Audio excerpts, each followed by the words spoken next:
In this edition of Raised on Rhythm, I talk with Cameron Lavi-Jones. Jones is a singer, songwriter, producer, and frontman for Seattle's own King Youngblood. We talk about their time as a band during COVID, the work they're doing in the community, and their efforts to destigmatize mental health issues among young people. The music you're hearing right now is one of their newest singles, and it's called Opaque. You can find this song and more on their Spotify and Bandcamp. After the interview, we'll check out this song in full, along with another one of their latest singles. I'm Nate Lewis, and this is Raised on Rhythm. I'm here today with someone who has persevered through everything 2020 has thrown at them. Not only have they persevered, they've gone above and beyond. They've used their platform and music to raise awareness for mental health issues. They've done a lot, so much of what they can to bring about change in their community. That band is King Youngblood, and this gentleman here with me today is their singer, songwriter, all-around mastermind, Cameron Lavi-Jones. What up, y'all? What up? So happy to be here, man. Thanks for having me. Oh, I'm happy to have you on, man. So I gotta say, how have y'all been surviving COVID? We gotta talk about it. All right, we are starting at the mountain and climbing down. Already, man. Like everybody, COVID has been devastating. Especially being a band that's fronted by three brown folks. COVID hits us in a way that targets our communities differently, and let alone the fact that we're musicians and artists, and live shows themselves, something especially for us as a rock band is like our bread and butter. It's our safe space. Is off the table for the foreseeable future. It's been incredibly challenging, but also it's been a very useful time in refocusing. For all the time that we've spent tightening up our live show and stuff like that, we've been able to transfer that energy into sharing more music with our fans, people listening, making more videos and stuff like that, and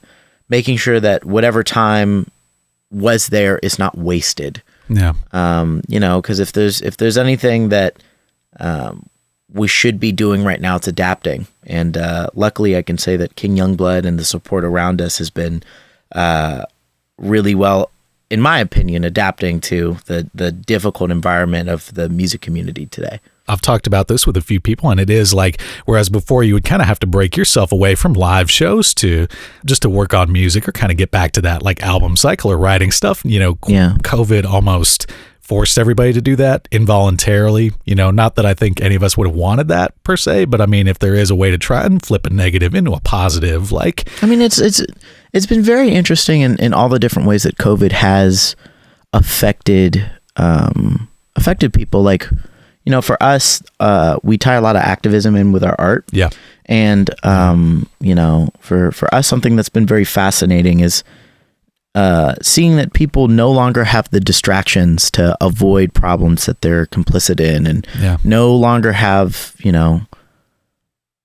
the job to go to get your mind off of things when you need to be held accountable. There's no school to go to. There's no shows, that's for sure. There's no library. There are very few places you can go right now, which requires people to sit down and look at the mirror and really ask themselves some deep personal questions, because there's no longer all the superfluous distractions that come from just being busy and just doing what you have to do in a normal everyday world.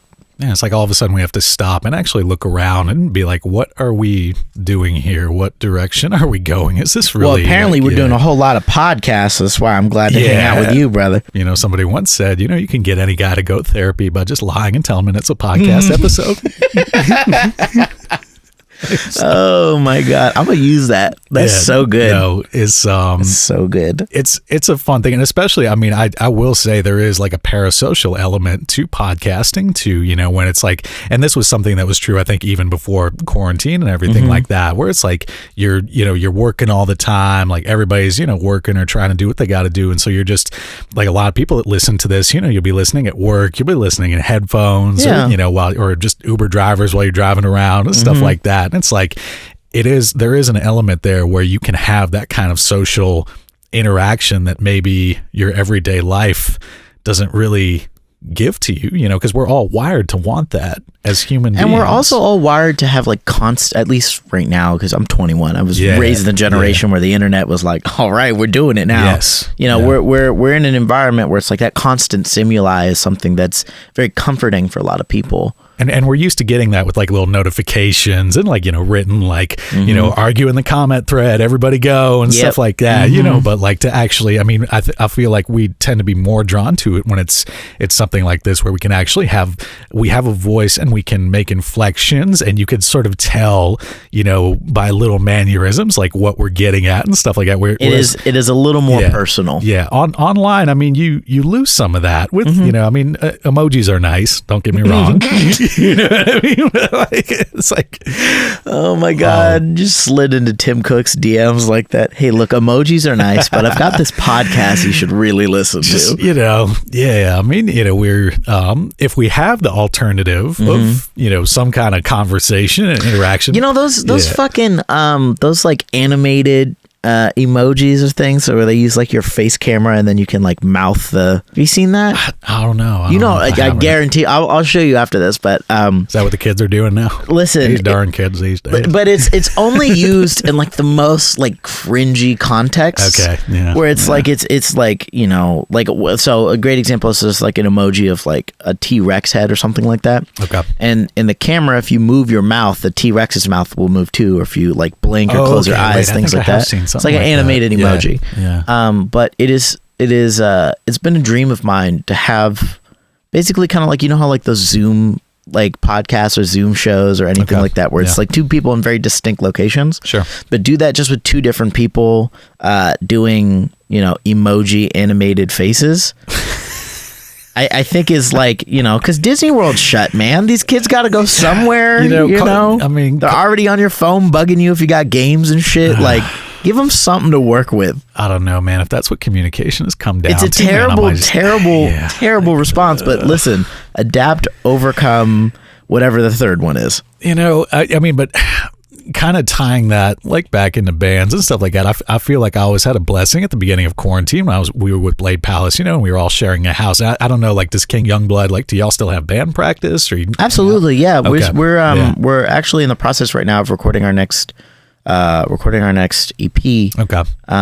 So within the COVID guidelines of like a germ circle or something like that. Yeah, exactly. No, it's like we're basically a pod because you know, Corey, our cellist, Corey Cavazos, he teaches Zoom lessons on cello, guitar, bass, and piano from his house, and then Hamoon and I are both in school. You know, the only outside interaction that we're doing is like I work over at Studio Sage over in Edmonds. I'm an engineer over there. Okay. But that's a useful job because the only people I come in contact to are in a whole different room than I am. Yeah. And then Hamoon is going for an environmental science degree. I think that's what it's called. But it's hilarious because it's like he'll just, you know, he can't really go anywhere because of COVID. So like I was laughing with him. Some of his assignments was like, go out in your yard and just kind of look at the plants. I am so thankful that I don't have like kids in school or anything like that right now. Especially like kids in elementary school. These poor parents trying to still work and also homeschooling their kids. That must be just so difficult, man. If you're a parent out there listening to this podcast, know that we love you, and if you need music to angrily teach your kids to, Yakubian Antics by King Youngblood is out on all streaming platforms. Oh my God. Yeah, no, but for real, you man. You heard the man. Add it to your Spotify playlist, there man. It is. You heard the man. There it is. Please.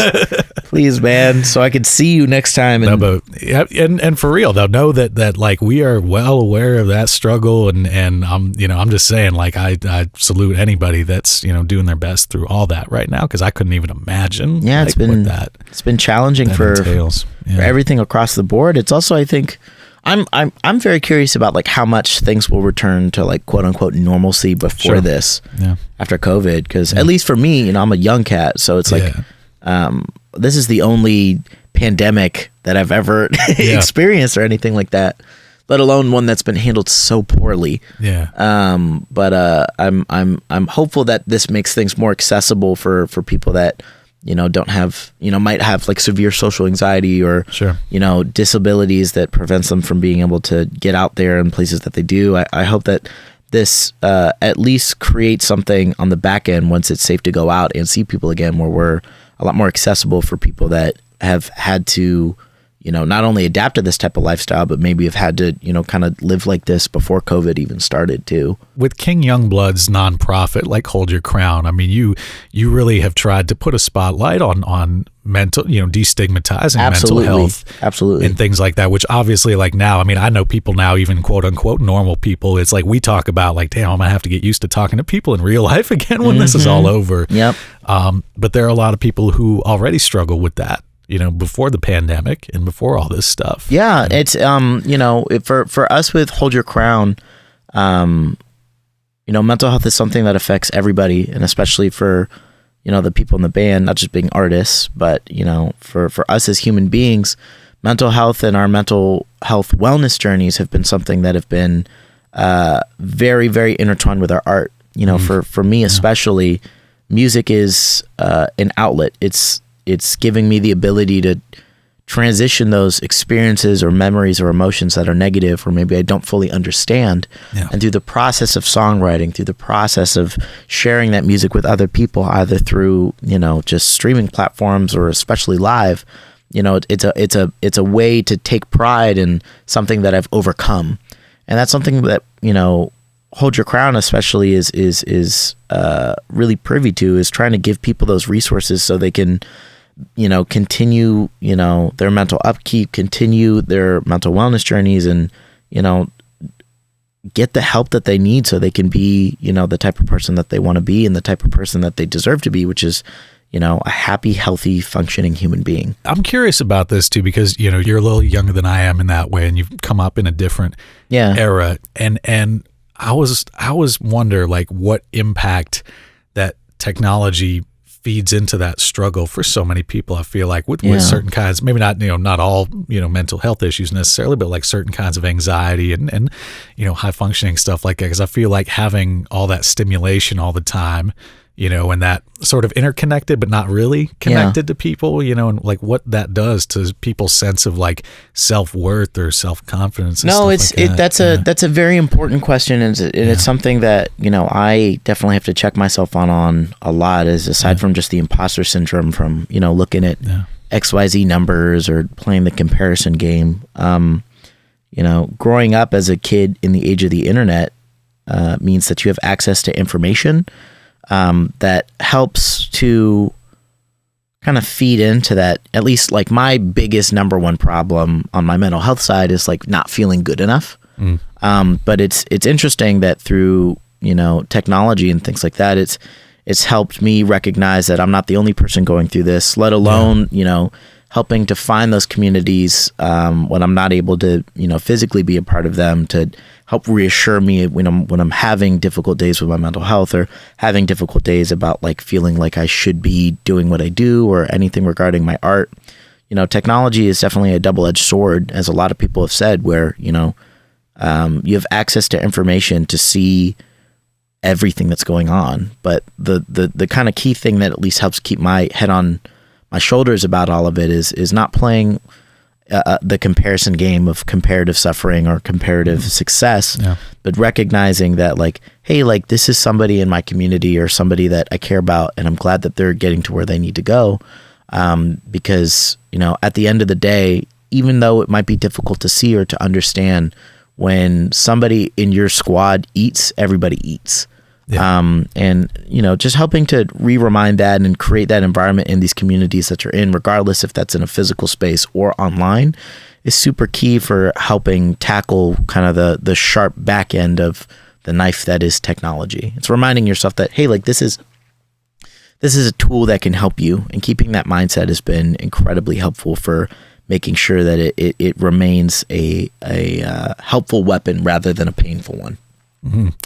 There is a critique I sometimes have of technology in that way, though, where it can help people find community in that way, when they're struggling and when they're going through the same things. Yeah. But sometimes it becomes a problem too of like the blind leading the blind in that way. For sure. It creates these echo chambers. Yeah. It creates an echo chamber, but nobody really has or somebody who's been there before is maybe in that position to reach out and try to help or to try and maybe guide people a certain way. Instead, it just becomes this kind of, reinforcing echo chamber where people gather that are going through problems, but there may not be helpful voices in those spaces to just, not to talk down or anything, but just to listen and to, hear out what people are going through. No, that's another big part of why we have Hold Your Crown is to, destigmatize those echo chambers. I've had so many different conversations with different young folks like myself that talk about because a lot of us are kind of in a similar echo chamber, but a lot of us are like, why are we all so cool about going to therapy or getting mental help? Yeah. Why are we all so on the same page about climate change is real and, racial justice and all of these other concepts and everything, even though none of us hung out or spoke to each other in middle school or elementary school or anything like that. And, it's because the internet provided us with these kind of forums and these spaces where, either through some amount of anonymity or not, we could voice what we were really thinking or really experiencing and get out of it's a very interesting thing. For a lot of people, the internet was a tool to escape vacuums where they were the only people experiencing what they're experiencing or feeling like that. True. And launch themselves into spaces where not only are they accepted, but their experiences are acknowledged and validated. And at the same rate, again, it's a double-edged sword. I mean, that's how you get, motherfuckers that are out here screaming about QAnon and all these ridiculous conspiracies that are very difficult to, break people out of. Community can be a positive and a negative sometimes in that way, because I don't know if you've ever listened to Christopher Picciolini or any of his work that he's done. He did a fantastic interview I heard a few weeks ago. He was a young man that fell into a white supremacist gang when he was in his teens, and eventually was able to get out of that lifestyle and started a nonprofit where he de-radicalizes other people who are in that lifestyle. And he talks about, one thing I found very interesting about that was he talks about people who are in different phases of that de-radicalization. It's not just a light switch that boom, on and off. They can flick off. No, it's a process of unlearning, because in so many cases these communities they fell into, it wasn't even the ideology that they were necessarily drawn to, but just the fact that they were like a 14-year-old kid and nobody else would listen. Nobody else could come along and give them any guidance. It was the camaraderie. Except this one person who's a white supremacist. who happened to bring them into that lifestyle, and it was not a positive thing. But it can be a struggle. So community on the internet can be kind of a double-edged sword sometimes. No, I mean, the internet as itself is so easily a toxic place. But I think that, that just highlights the work that needs to be done to make sure that not only are these physical spaces that we have are inclusive and welcoming and not subscribe to anything that is dangerous to other people. Absolutely. But at the same time, taking that same approach in the worlds that we're trying to create in our physical lives and injecting that into the internet as well. And obviously it's a lot more difficult because, you have anonymity and those huge echo chambers to try to shout an alternative idea in, but that doesn't mean, just because something is difficult does not mean it's not worth doing. Yeah. I mean, it can go both ways with that too, for better and for worse sometimes. I always felt like with the music scene in Seattle, I mean, that was such, it is such a beautiful community in that way. And I miss it with live shows, not being around, but tell me about it. I mean, having a chance to kind of talk to a lot of the bands and musicians that I know through this medium and everything like that, it's like, well, it's also interesting because all of us are kind of experiencing with this virus. Yeah, all of us are experiencing something simultaneously in real time. We all are experiencing the loss of live shows and the loss of that critical part of community, but at the same rate, we're still connected. And we're still intertwined, and we're still finding ways to support each other. So that way, when this is over, we're stronger for it. I think that's the sign of a very powerful and a very healthy community. Yeah. And one of the things that I found moving in the last few months, and I want to ask you about this too, because you all were one of a small handful of bands that performed at Chaz, what evolved into Chop. Martial Law Band is another one I can think of. Shout out to, Evan, Matt, Ferry, Von Mother, everybody, Marshall, everybody involved with that movement. And what was your, I want to talk to you about that, because for people that aren't from Seattle, and have never been here, and just watching what they saw of that whole spectacle from cable news coverage, it was just such a flurry of like misinformation and sensationalism. But from your angle as part of a band who performed there and were around that environment, how was that experience for y'all? Yeah, for us, something I do want to clarify is that when we were there, it wasn't a performance. It was an educational sit-in. Yes. And I think that distinction is critical in understanding. We were there. We put on this protest called This Ain't a Picnic, which was entirely organized by BIPOC folks, entirely spoken by BIPOC folks, entirely played and performed by BIPOC artists. And the purpose of it came out of necessity. We, especially being somebody that was on the ground over there at CHOP and saw what was going on and experiencing things in live time, it was, we recognized that there was this thing going on where people were missing the point on both ends of the spectrum. You had people on the national scale, like fucking Fox News, or any of these other large media outlets that were, disconnected from what was really going on the ground. And so kind of projecting, as if it was this huge, terror war zone struck in, Fox News was, photoshopping photos of people with guns in places and things like that. That's documented facts. Exactly. Yes. Totally missing the point of why this organized protest was occurring in Capitol Hill. And then you had people on the local side, especially a lot of white folks that I noticed were treating it as if it was, because the police weren't around, as if it was some type of festival. Yeah. There were people in Kyle Anderson playing soccer and drinking White Claws and throwing raves once it got dark. Yeah. And for me, especially being a black person, being somebody who is, being a Jewish person, being a mixed person, somebody that has experienced that anxiety about the police constantly whenever I leave the house, and even when I don't leave the house, it was incredibly disrespectful. And it was also something that we recognized that a lot of other BIPOC folks in the arts community and in the activism community were experiencing as well. And so we worked together with King Youngblood leading it, but to have this educational sit-in to remind people like, hey, the work isn't done. Like CHOP was never the goal, and it's not the point. The point is what we're talking about here and why we put this together. The point is to get to a place where the police no longer just have a free ticket to continue murdering people like me. Yeah. It was to get to a point where Jenny Durkin is held responsible for tear gassing peaceful protesters. Absolutely. It's to get to a point where indigenous folks are not just used for diversity credit in photos with the city of Seattle. Yeah. It's all of these different things that Black and brown folks are experiencing and requiring the change and holding people accountable to creating that change. Not a show, not preaching, love and peace and all this other bullshit. Because that's not what creates true freedom. It's not what creates that actual breath of fresh air for Black and brown folks.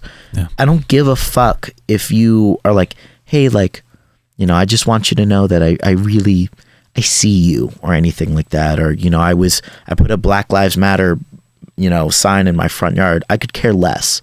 What I care about is other people that look like me no longer having so much forced camaraderie through oppression that talking about being shot by the police is a normal conversational piece for people that look like me.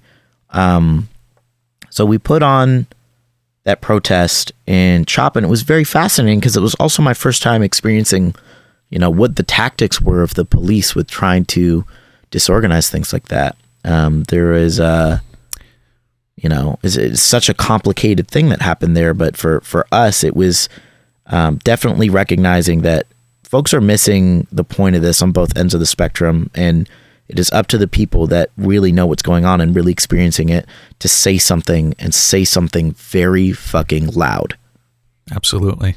And one thing that always bothered me about just the I don't know if it was everybody's attitude, but a lot of people that, like, again, weren't aware of that particular area. I will say this because I used to ride share Uber and Lyft there like most Saturday nights, and I would usually end up in Capitol Hill. Yeah. And one thing I always remembered about those blocks where CHOP was at is that was, for those of you that aren't familiar with Seattle geography, that was a big nightlife area. Yeah. So bars, venues, things like that. And when I'd be driving around there on a typical Saturday night, you'd have fights, people just falling in the road, shit-faced drunk, people get, again, there'd be shootings, there'd be, all sorts of this other stuff. But what I found crazy about that is that whenever there's chaos in the name of business, society just kind of turned a blind eye to it. Mm-hmm. But God forbid anybody, near the protests happens to break a window of a local business. All of a sudden, it's anarchy. I mean, like, it's and in the name of, like, when you're protesting, like, you're fighting for human rights, again, but it's like, God forbid there's any chaos, in the circle of that. All of a sudden, that's a bad thing. I mean, that's been something that, any community that's been fighting for justice and equity, especially with the history of Black folks and Indigenous folks and capitalism in this country, there has always been a prioritization off of how to monetize us rather than how to free us. Absolutely. There's always been more of a focus on how we are calling for justice rather than acknowledging that we are asking for justice. And that's what it is. It's always talking about how Colin Kaepernick is being disrespectful to the national anthem. It's always how Martin Luther King was, disrupting traffic. It's always about what people are experiencing that are in power, not what people are experiencing when they're fighting for their lives. And that attention to focus is one, insightful for recognizing whether or not you are actually about the liberation of oppressed peoples. Yeah, or to me, even whether you just believe in American values, because if you truly believe that this is supposed to be the country with liberty and justice for all, where everybody has equal protection under the 14th Amendment, the right to due process and things like that, people being treated differently by law enforcement and the justice system purely based on how they look, that should bother you. I mean, and that's the other thing. It's just, because America has had such a long history of murdering people that look like me. Yeah. We're so destigmatized from it and so desensitized to it that watching a man being murdered for 8 minutes straight does not activate people the same way that seeing a window being broken at a fucking Target. That is baffling to me, because this is a human life that you care less about because you don't want to be uncomfortable with how policing functions and how our government functions, versus seeing a corporation that is responsible for abusing people in the name of having surplus profits because you think that that property is more valuable than a human life. And if that is your initial response and you're not asking why that's your initial response versus seeing and knowing that so many people that are Black and brown have been murdered, that is appalling. And you need to really sit down and look at yourself and hold yourself accountable and educate yourself, because we have been going through this for 250 plus years. If you are not privy to it and not looking at it and not understanding it, it is because you're not putting the work in. So do it, because you're very fucking lucky that people that look like me are calling for equality, equity, and justice and not fucking revenge. That's a key thing. Black people and brown people are inherently peaceful, and we've been asked and forced to be inherently peaceful for all those years since America's conception. And so the concept of people telling us that we're protesting the wrong way or we are activating ourselves in our communities in the wrong way is not only disregarding what we've been through, but also disregarding your complacency in the larger scheme of all of that. Because if you think that you're not involved just because you look a particular way or you've had an experience a particular way, it means nothing. Because in the larger scheme, this is what oppressed communities are going through. And you are either helping to make sure that they are not going through that anymore by identifying yourself and your place in your community, or you're being silent and complacent and allowing it to continue happening. There's no bystanding here. You've always had to pick a side. Just will you pick the fucking right one? Absolutely. And you talk about art as resistance too. Yeah, a lot. In that space, which, I mean, to me, that's important too, because that is a space where, you control that space. Mm-hmm. And especially in a world where a lot of times, it feels like you have so little control over so much else. The stage, I think this is a big reason why King Youngblood is, why we have so much chemistry and so much solidarity, especially as a brown band in such a white dominated genre.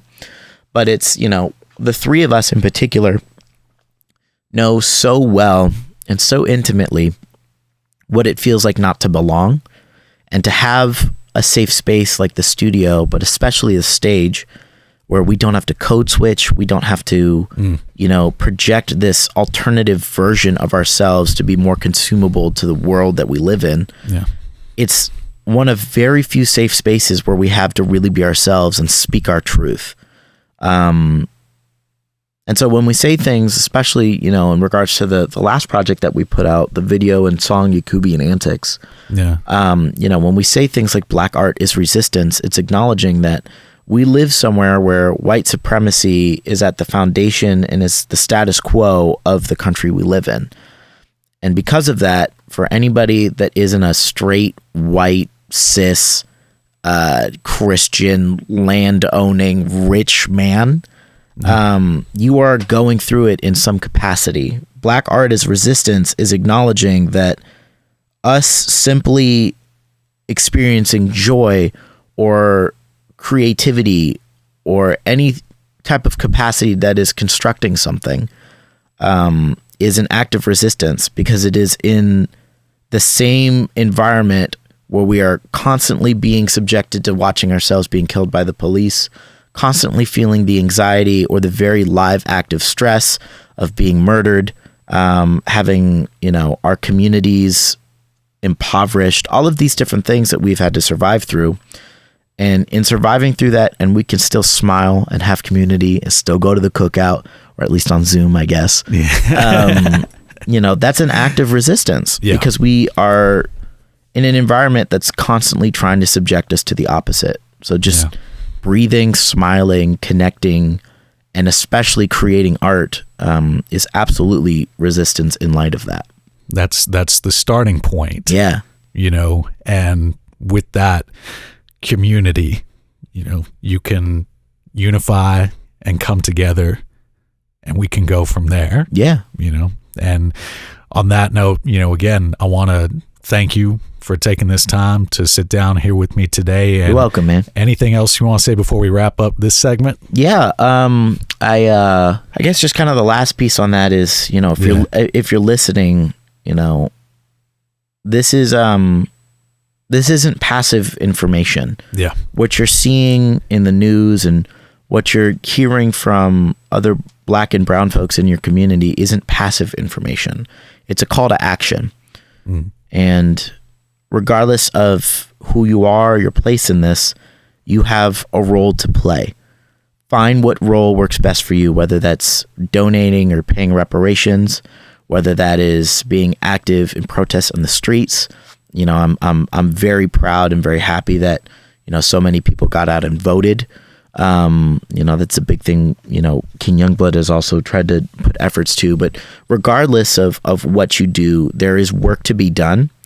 And when you hear things, you have to manifest them into actions. So if that is this podcast and listening to me talk about the experiences that my people have been through, or, wherever you get information or stimuli about what's going on, use that to spark how you are involved, because we need you and you need you too. Absolutely. That's beautiful. Cameron, we'll be back here in a little bit. Thank you so much again. Of course, big angel man. Yeah.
receive my bread. I baked it myself with sugar of lead. But you see me right through me, like I'm not there. I'm opaque, but you see me right through me, like I'm not there. I'm opaque, I'm opaque, I'm opaque, I'm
That song is called Opaque, and it's one of King Youngblood's newest singles. You can check out that song on Spotify, the video's on YouTube, and if you want to support King Youngblood, definitely buy that song on Bandcamp. We're going to be back here with more with Cameron in just a minute.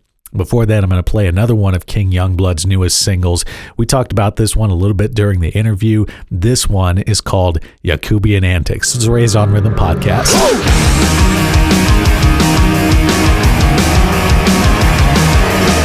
Why you go out of your way to burn the world down? Why would you lie to my face after I call you out? Gulping your trash off a cliff, intentional ignorance. I educate only once, no second chances to give. My fight or flight is engaged, you know I want the smoke. Someone would call the police, I get Eric Garner choke. Tired being furious, intentional ignorance. I educate only once, no second chances to give.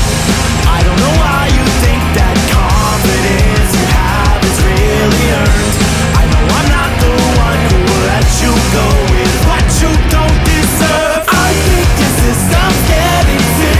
It's all Yakubian antics. I think your system's getting sick. I'll call you out. I'm calling out all the antics of a Yakubian.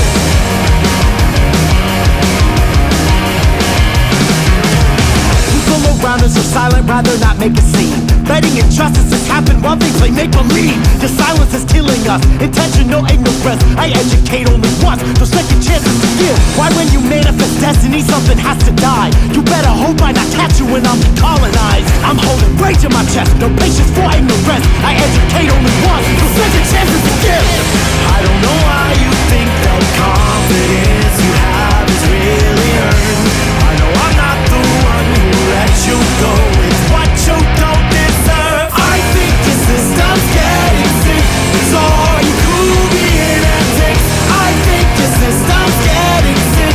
It's all Yakubian antics. I think your system's getting sick. It's all Yakubian antics. I think your system's getting sick. I'll call you out.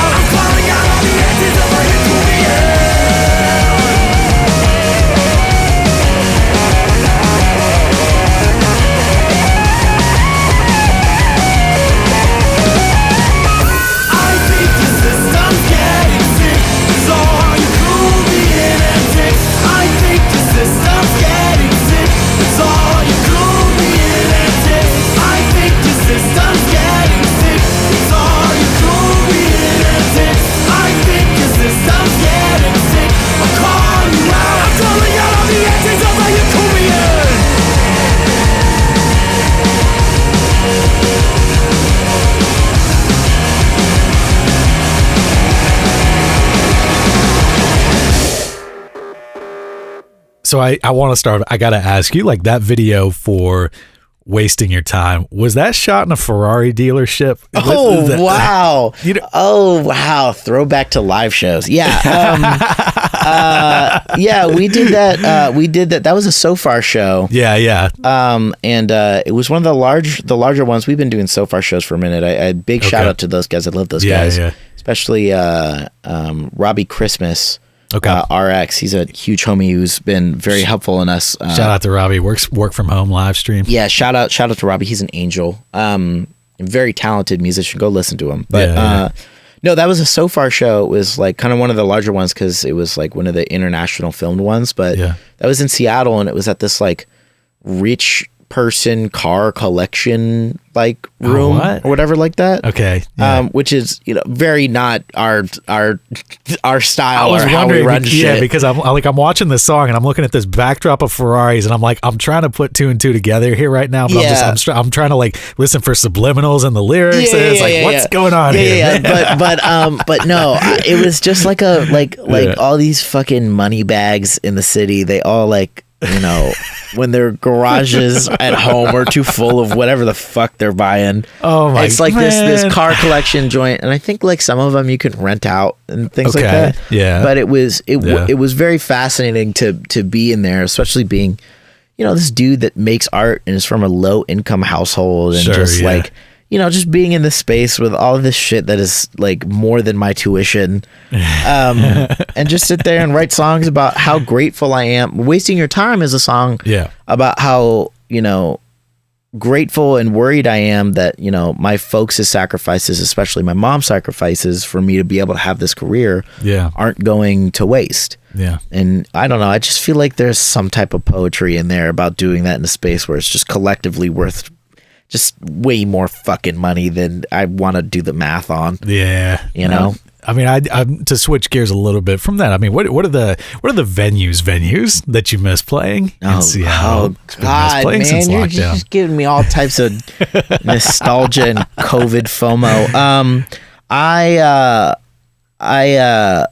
I'm the first one that comes to mind is definitely Numos. Every time it's very funny. We have a very long history actually with Numos. Sure. Yeah. Some of the first paid gigs that we got was through this shitty payola distribution service called Afton. Okay. I don't know if anybody out there who's a musician has ever gotten an email from Amy from Afton. Questionable shout out to Afton. No, zero fucking shout out to Afton. Afton can suck my dick from the back. All right, I'll edit that out.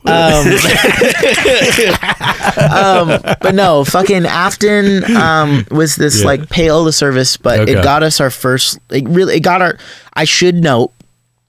Regrettably, it got our legs off of the ground. It got us started with, getting us introduced to, like how to, play shows and talk to venues and things like that. Yeah. Don't get me wrong. It was a fucking hustle. Like, for sure. We had to sell, 100 tickets by hand ourselves. Pre-sales, every show if we wanted to get paid even $10 as a band. Yeah. But like the very biggest one that we did was like this one that was like an invitational kind of thing with oh my god it was this band called The Classic Crime. But anyway, they were doing some like wrapping up their headlining tour over at Numos, and they were working with Afton to do all the booking for it and everything. For their whole tour, and we got asked to play on that and everything. And again, we had to do like the whole hustle bustle, like calling everybody we know, driving people to hand give them tickets, everything you do when you're first starting out to really get your feet on the ground. But funny enough, at Numos was also where I met my favorite Seattle band, like ever, which is Astor House. They were also on the bill. I've been listening to Astor House lately. I've been love them. I love Astor. I listen to Astor House when I want to get inspired to make music for King Youngblood. I got to be completely real here, man. I did want to reach out to him to talk to him at some point. The only absolutely do it. The only reason I hadn't done it yet is because I was looking back at like my first 4 or 5 episodes, and I'm like, this is a total cis white sausage. There's lot of white dudes in this pocket. Listen, like nothing wrong with that, but it's like I gotta change this up a little bit. You gotta throw some seasoning in the pot, man. Yeah. It can't just be milk. Yeah. Okay, but fucking but yeah, Astor House is my favorite Seattle band. John and Russ are such incredible people, and after that, it was like a moment of like, and I'm sure they'll tell you about it if you ever have them on the show or anything like that. But it was definitely a moment where both of us were like, oh shit, you're fucking awesome. Okay, I like you. Yeah, and after that, since then, we've been doing different shows and creating all these different experiences together of, band and band since I was a sophomore in high school. Okay. But yeah, sorry, getting off track. But to get back to your question, definitely, I am. Because I was going to ask you about the bands that you're missing around. Yeah, too, dead ass. Right now, I especially miss Numos. I miss playing Numos. We were supposed to play Capitol Hill Block Party this year. There are so many different festivals that I miss. A big one though that I especially miss because I'm a senior at UW, so this is like the tail end of my time over there, but I miss house shows. We would do these house shows that were just, because I lived for that. Oh, the U district was popping with house shows, bro. Like before all this. Oh my fucking absolutely. God! There was this one house show that we did with another band that's a bunch of close friends of ours. Yeah. Actually, two bands. One was IU. They won Sound Off last year. Sure. And another band. How do you spell IU? It's lowercase I. Okay. And then 3 backslashes and then a lowercase U. It's very avant-garde. They do like neo soul. Okay. But I just want to get it right in case anybody listening to this wants to look them up. Yeah, shout out. If I'm name dropping a band here, make a fucking playlist of the bands I'm naming and King Youngblood, and you will get the quintessential early college experience I went through. I do want to take this opportunity to plug the brand new Raised on Rhythm playlist on Spotify, which actually has most all of the bands that I've featured on this podcast. Magic. And has songs from them as well. So just quick opportunity to plug that. But yes, you were saying, sorry. Brilliant placement of the plug. But anyway, we did this show with them, and also this other band named Rain Boy was another college having fun band.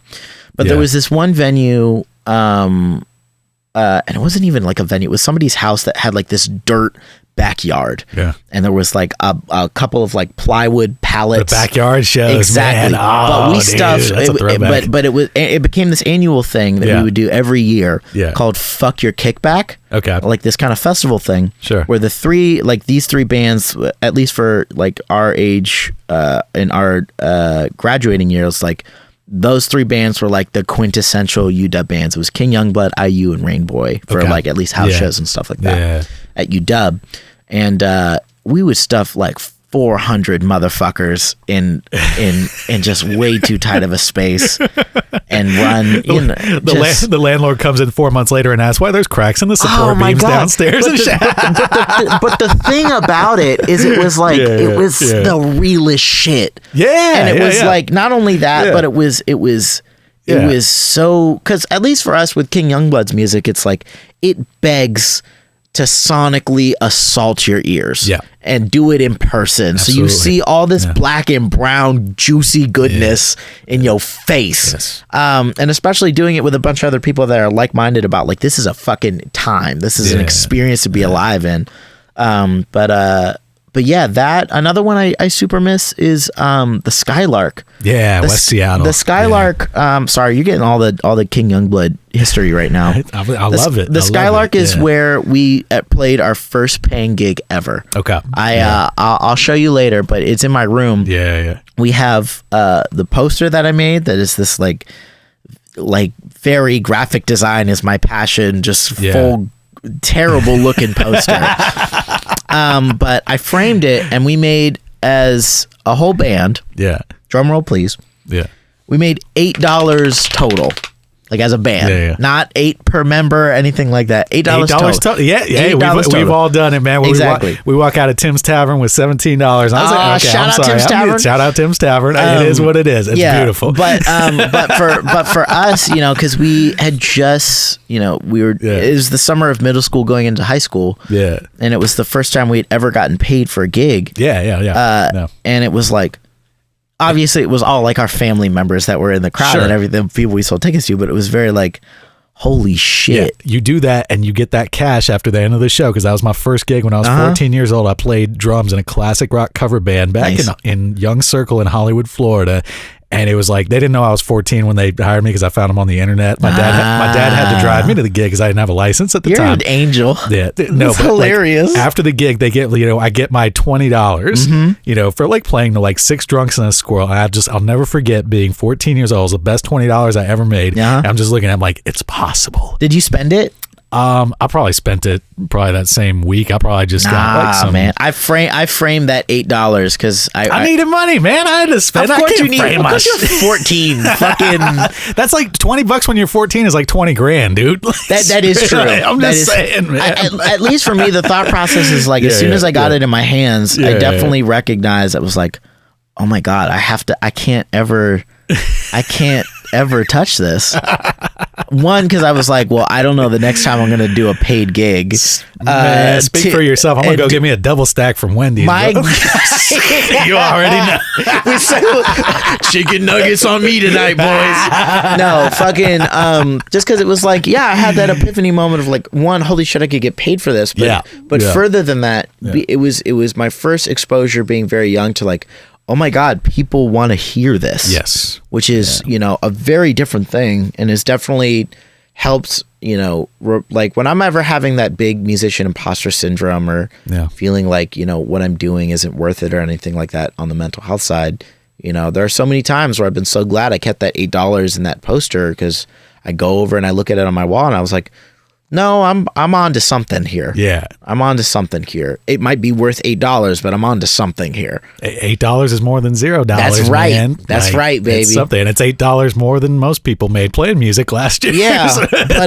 But no, I think the last one that I want to throw a shout out to is I super miss Sound Off. Okay. For those of you that are listening, Sound Off is a under 21 Battle of the Bands competition. Not even really a competition, it's more of a community event. Put on by the Museum of Pop Culture here in Seattle, formerly known as EMP. Sure. But the whole focus of it is they take submissions from people from all over the Northwest, and then they have them all together for a show. And it's 4 total shows, 3 semifinals and 1 final. King Youngblood got a chance to play it in this hip hop collaboration project we did with an artist by the name of Laza. Okay. But last year I got a chance to be a judge for it. Which is super empowering, at least for me, just because, being another young. Now you're the big kid coming back. I guess the judge.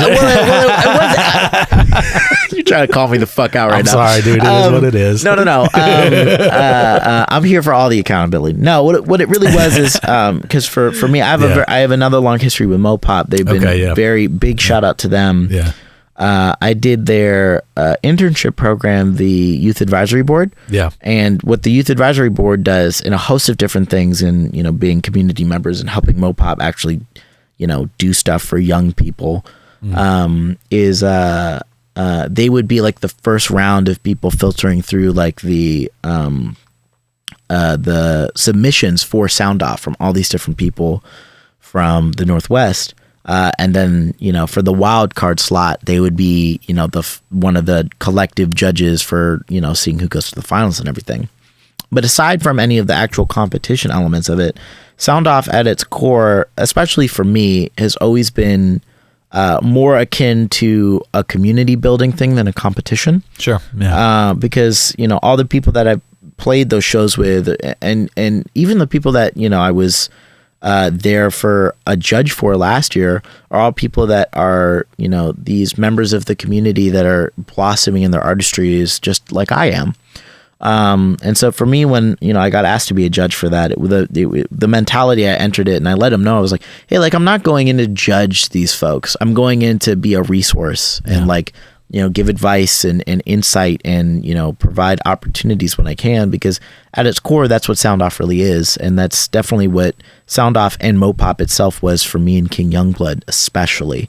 But yeah, I would say like those are kind of the main big things about like, you know, live music especially that I really miss. It's just like that reaffirming of community and that, you know, you are who you are and you should keep doing what you do. This is something that, you know, even though I only moved to Seattle a few years ago, it's something that I do appreciate about the original live music community in Seattle where, you know, and it sounds cliche, you know, it's like, oh, this is a community and not a competition. You know, nah, fuck all that. No, fuck all that. It's real. It's real. But, you know, no, it is a very like real thing that I feel like I've experienced here in the last couple of years where, you know, sometimes you'll move to big cities and everybody's just kind of bustling around doing their own thing and trying not, you know, just trying to kind of look out for themselves. And I feel like in the last, I feel like I've especially felt it in the last, you know, 9 months or so now, you know, but living in this city, it really is more an experience of like, everybody kind of trying to do what we can to look out and help each other up rather than trying to, you know, step on anybody's toes or especially because it's like, bro, like if one person eats, everybody gets to eat. For sure. Because it shows that like there's the fact that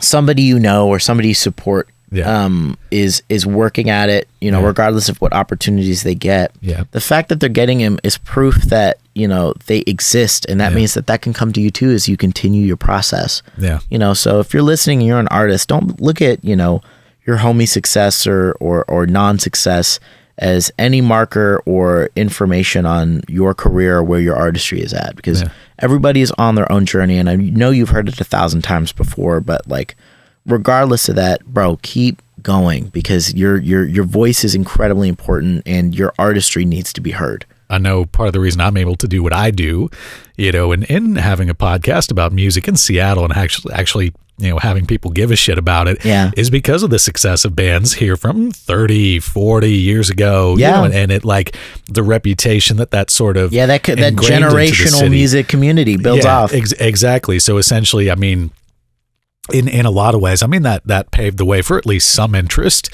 you know, now. So it's like, you know, everybody's success, you know, kind of elevates Seattle things on the map as a city of music. Yeah, you know? Exactly. You know, so, and whatever bands that are around now that continue that tradition and, you know, and do their own thing within that, you know, it's like we all kind of, you know, somebody is sitting in a shadow today because somebody planted a tree 20 years ago, 30 years ago. That's right. Know? So yeah, it's a beautiful community in that way. Keep it pumping, baby. Exactly. And, you know, I do want to ask you, you know, because at the time we're recording this, the presidential election is... yes.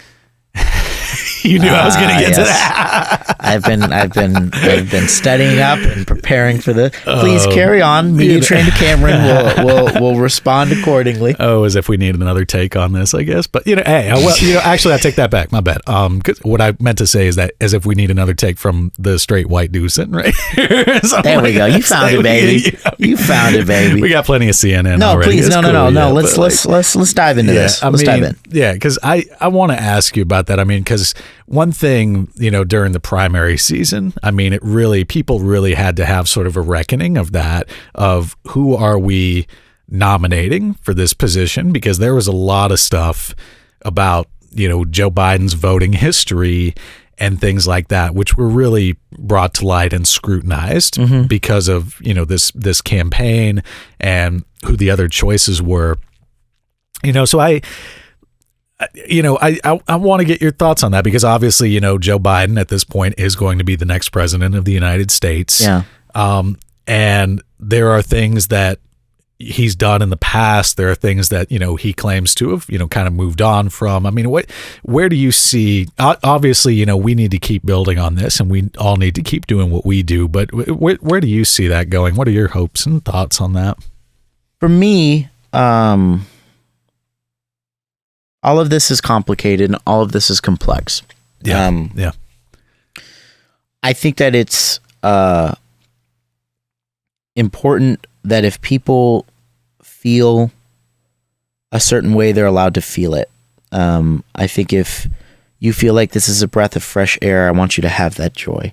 If you feel more security and more safety from that, you deserve to feel that, because that's a valid thing.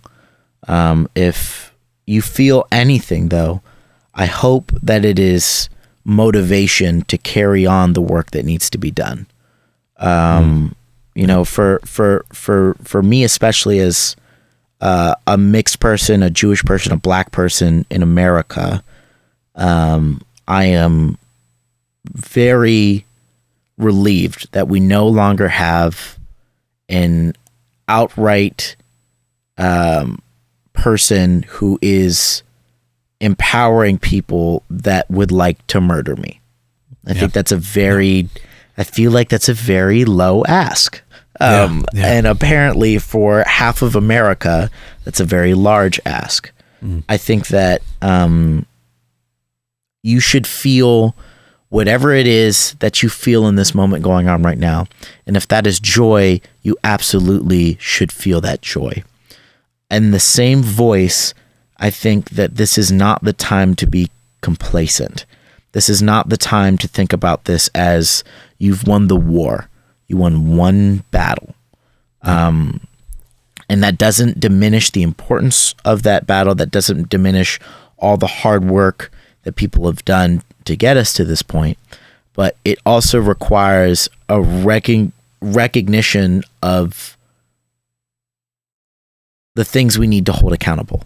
Joe Biden and Kamala Harris are politicians who have track records as cops. They have track records of people that have put black and brown folks into the prison and police industrial complexes at much higher rates than other legislation before it. In that same voice, they are not Donald J. Trump. Yeah. Which is setting a pretty low bar. It is the lowest bearing fruit. Maybe not quite as low a bar as like David Duke or somebody like that, but still pretty damn low. And I think that, you should feel motivated knowing that if you put the work in, if your community put the work in, this should show you that it is possible. This should show you that the change that needs to happen, yes, is in the distance, because it is not going to happen with Joe Biden. The things that need to happen are in the horizon as long as you upkeep the work. The fact that Donald Trump is no longer the president of the United States is an indicator that this is possible. It's an indicator that we have to continue fighting, and continue fighting in the same way as if we were fighting for our lives, which is how we were fighting when Trump was in office. So my thoughts about everything election-wise is, yes, we don't have a fascist in office. Yeah. At the same rate, we still have United States imperialism, both here and around the world, affecting millions of brown people, regardless if they're U.S. citizens or not. We still have the prison and police industrial complexes. We still have capitalism creating incentives for people to be oppressive or impoverish other communities. And unfortunately, we have a president that is a president and a vice president that have both aided in continuing that as the status quo in America. Now, that isn't to say that all of these things that need to change and need to be abolished are not going to happen. It is to say that the change that needs to happen is possible. So take a breath now if you need it. Feel this victory and make sure that it transitions into rolling even fucking harder for what needs to happen next. Because the hard work is not with the people that are outwardly in opposition to your existence. The hard work is with the people that are trying to convince you that they're not. The hard work is with the people that will tell you that police departments and unsubscribing from the prison and police industrial complexes are simply out of the question because they're paid off by certain people, but they have a Black Lives Matter sign, or they're a gay mayor of Seattle, or they are the first Black or Southeast Asian vice president. Yeah. It's a difficult thing in recognizing that the work that needs to be done and the very hard work is when it is much more difficult to tell what are, your truest, most pure victories and which are the ones where you're making sure that people that say are on your team are being held accountable in their actions to show whether or not they actually are. So I would say the TLDR of that is with this election, at least personally for me, is I am glad that this sparks joy and gives people less weight on their shoulders. And that less weight means you need to run even faster towards what we were fighting for in the first place. So let this motivate you to continue your work, not tell you that you've earned your vacation. There's a big difference. I agree with that. Also, fuck Donald Trump. Just had to put that in there. YG must be rich as fuck right now. Oh, bro, shout out YG. Genius anthem. I was just thinking when you talk about what sparked joy, and I was like, why do you have to drag Marie Kondo? Like, come on. Listen, I've been getting actually really fucking called out about that. Because I even wrote this in a song. Oh, is it my bad? I didn't know it. No. We're gonna. You want to get into it? We're gonna get into it. Let's get into it. I posted on my story on election night. Let's do this. Hey, I am, and I put on some Black MIDI in the background, just some chaotic music. Yeah. But I was like, I am cleaning my room right now to feel some semblance of control. Sure. And there are so many people that slid in my DMs being like, "You're a Capricorn, aren't you?" And I was like, why the fuck? First of all, yes. Second of all, why was it like 15 different people being like, "Oh, this is textbook Capricism right now. I'm seeing you. You do what you have to do, but I want you to know that I see you right now." I always felt like astrology was just such a fun way for people to just like find ways to explain the world, like it's one of those things. Here's the thing about it, bro. Is it's like it's bizarre and like at least personally for me, like I don't fully subscribe to astrology. Yeah. But I do recognize that sometimes that should be a little too detailed on point. Fucking, I used to, everybody I know that's into astrology and has had me like make fun of them or something like is just loving this part right now. Yeah, no, absolutely. Like fucking, there were a couple of people that, I was hanging out with back in the day, and like one of them like convinced me to get a co-star and everything. And I was like, okay, I don't know, but whatever. Right. Yeah. I'm reading this shit and I'm like, how the fuck do you know that? Is this some like targeted ads type shit? Like, yeah, but did my NSA agent let you know about all this shit? And then on the same voice, it would also have some stuff that's just wildly sideways, or just being like, that don't sound like me at all. Yeah. So it's like anything that's like trying to explain the universe. It's gonna get some shit right and it's gonna get some shit wrong. But it's like, if it's something that helps you or makes you feel more connected or anything like that, you deserve to have that. For me, cool. Just like, I'm a fucking Capricorn. When I'm stressed out, I clean. That's why it's like, with COVID and everything that's been happening, I've been crying while I do my laundry. Like, it's fine. Your studio is meticulous. I gotta Thank you. See? And it pays the fuck off. So yeah, hell yeah, Capricorn pride, motherfucker. God damn it. Yes, I can't. And it was like in the span of 10 minutes too. Like I posted it and they immediately were like, "Oh, I see you." Like, yeah, I see. That's a weird way that Instagram like is evolving to me. I feel, or this is what I'm told, because I'm not on there like a ton like that. But it's like nobody looks at posts anymore. Everybody just looks at the stories or like scrolls through that. Yeah. I don't know. Like, I mean, I don't know. I feel like anybody that is trying to be connected to the world around them is probably kind of bad at social media. Yeah, no, I agree with that. You know what I mean? Yeah. Like for me, it's, I don't know. I'm just attempting to write SOS on a beach in the middle of the ocean. True. And sometimes people are like, "I like your calligraphy," and then they just keep fucking moving on. You know what I'm saying? Like, I feel like that's my experience on. But yeah, no, on Instagram, Facebook, Twitter, whatever it is. I don't know, man. You can find King Youngblood. Please follow it. Okay. No, just fucking. No, you didn't plug it yet, so you got to throw that in there. Okay, great. Yeah, okay. If you're listening to this podcast, make sure to follow, like, comment, subscribe.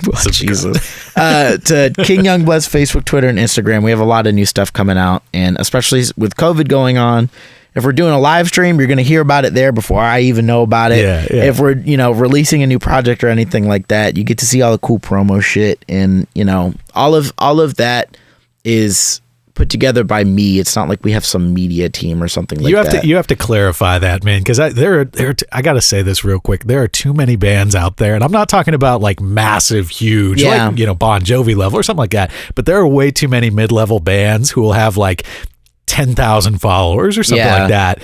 And they don't do their own. So they've already outsourced their social media, which just drives me nuts because it's like there are actual Instagram celebrities that have way more of a following than that, and they probably still do their own shit. Yeah, it's just like, dude, come on. Like, at least for me, it's like it's definitely something. It's like I take a lot of pride in what I do. I take a lot of pride in my art, and I've been privileged and lucky enough to grow up in an environment where I had a lot of different tools to learn a lot of different skill sets about how to support that. Yeah. And one of them was like graphic design and video production. So for, all the promo stuff for our last, not our last single, but the one before it, Opaque, all of the video shit, even the video itself for it, like we shot that ourselves on our iPhones. Yeah. All of the promotional materials or any of the concepts and stuff like that. If we post it, I fucking hand built it. Yeah. Please like it at least. Please. But I feel like what you're kind of getting into with that is something that I've discussed with a few different bands now. And that's like the difference between art and content. Interesting. Is to like, okay. And if you're wondering what I'm talking about with this right now, it's I'm on board. A painting that you spent like 6 months on, like you're a real painter, and you just poured your life into this thing for however long it was. When people drive themselves nuts with social media as bands and as artists, when we usually do that, it's because we're confusing art with content and content with art. Yeah. So to me, it's like winning that battle is finding like little ways to actually generate content that don't involve you taking like this masterpiece that you spent however long on and just shitting on it. Just throwing it out into the world, acting like that's supposed to be your content. But if you do that, there's a reason why art museums are a thing. Yeah, even in the days of Instagram, because you have to be like there, you have to experience it in person. You can't just look at a picture of it. And there's a story behind it. Yeah, and vice versa. I mean, there's a reason like why Cozell from Beverly Crusher has the pumpkin spice. Exactly. Shout out to Cozell. I love Beverly Crusher because I tried to get him on the podcast a couple times. And then they're busy and stuff like that. And then Michael from Central, shout out, had to remind me that it's pumpkin spice season. Yeah. So I was like, Cozell's going to be busy. I'm like, okay, my bad. I didn't know. I didn't know about that until I go on. The spice rack do his job. Yeah, my bad. Like I had no clue. And then I go on and I see all this. Again, content, beautiful content. Yeah, I think also it's a very interesting thing of like, that art versus content thing. That's so fucking on the money. Yeah, because there are so many times where I'm sitting at like 2 a.m. Making a post for tomorrow and being like, okay, I've finally done all the touches up on it. I've finally. I did the sound design on it. I'm sitting there and I'm looking at this 1 minute piece that I cut together off of clips. And I'm like, this is something that like I would be like, one, this is in line with the stuff that we're trying to do. Sure. And it's, it is a piece to help promote things, but it's also like, I'm very fucking proud of this clip. Yeah. Like, you don't just want to like throw it out there because here's the thing about content too, is like, and this is how it's quality content. Nobody's going to give a shit about that 3 months from now. Yeah, no. It's expendable. A good piece of content, you throw it out into the world and then it's done. So you don't want to do that with your art. You don't want to do that with something that's like very, personal that you really put some effort into. But that's when it's good content. It's just like no, when you're like 60 years old, nobody's going to come back to you like, oh man, do you remember that awesome Facebook post you made that one time? It got like 300 likes where you just said some dumb shit and everybody was like, fuck yeah. I feel like that's the majority of Twitter, bro. Like, bro, do you remember that one tweet that hit? That's what I'm saying. That is content. Yeah, I think I that's so right, dude. Fuck. I think for me, I think there also should be another note of it's like, I probably spend way too much making fucking promotional art when I should be making promotional content. Yes. I think so. Yes. Like I definitely know that my fucking management is so mad at me sometimes for posted shit when I do and how long it takes me to do. Shout out to your management. Shout out to my fucking management for having the patience of legends. But holy fuck, like they've had so many conversations with me where they're like, hey, we totally get that you really love what you're doing. You want to make sure it comes out correctly. But like, we on a deadline, bro. Not only that, but it's like, this is just announcing your tour dates. Yeah. Like this is just to tell people that you're doing your art. Yeah. Fucking like cut yourself some slack, bro. Just give us we just need content. That's all we need. We just need some content. So that way it's like keeping in mind like that content is to support your art. Yes. So fucking in that same vein as like art and content are two different things. I personally need to get way fucking... Cause you know how much sleep I could have saved by now? Motherfucker. You know how much fucking rendering time I could have saved in Final Cut? I'm not going through this shit. God fucking... rendering time is the worst on videos. That's why I hate it. But that's what really... Is that why this is a podcast, motherfucker? Your face. I'm not gonna give away strategies. Allegedly. But let's just like I'll put it this way: at the beginning of quarantine, I did a challenge with myself with drum videos, right? Because I was like, okay, well, I got all this time, like, fuck it, let me try to put out like a whole like clip of a video, and I'll do it every week, right? Make it like content, right? But I drove myself nuts. I lasted about 12 weeks before I finally just in short circuit. I'm like, fuck that, because I found myself hating my art in that way because it was it became such a forced and contrived thing. Yeah, it became consumable rather than art. Well, and it wasn't even that it was consumable. It's just like nobody, like people. First off, like people would get desensitized by the time I put out the second or third one. And like I always say this too. Like as a drummer, I mean, imagine if like Ginger Baker had to like reinvent his style every single week because people already saw it twice and then they got sick of it because that's always what's going to happen on social media. Yeah, as opposed to like. You find some sort of like content or something to put out that's quick and it's just like it's very like almost like the news every day or something like that, and then that way it kind of like it frees you to just sort of say like, here's my art. I don't care how long this takes. It'll come out when it come out. Yep. And then for all y'all that, just really want to be connected that bad, or you just want to be like a little quick entertainment or something like that, here's some memes. Yeah. Here's me talking shit. You get a little smorgasbord, get a little bit of everything at the buffet. Yeah. Yeah, exactly, man. No, it's fucking content. God damn it. And on that note, we're coming up to an hour 30 here, which makes this officially the longest interview I've done thus far. I would like to thank I would like to thank COVID-19 for requiring me to sit at home and think even more than I already did about how I really have to have 3 hours of render time for a fucking post that I put up tomorrow that is just to ask people to watch the actual piece of art that I'm trying to make. God damn it. Oh my God. All right, COVID-19, shout out. We're out of here.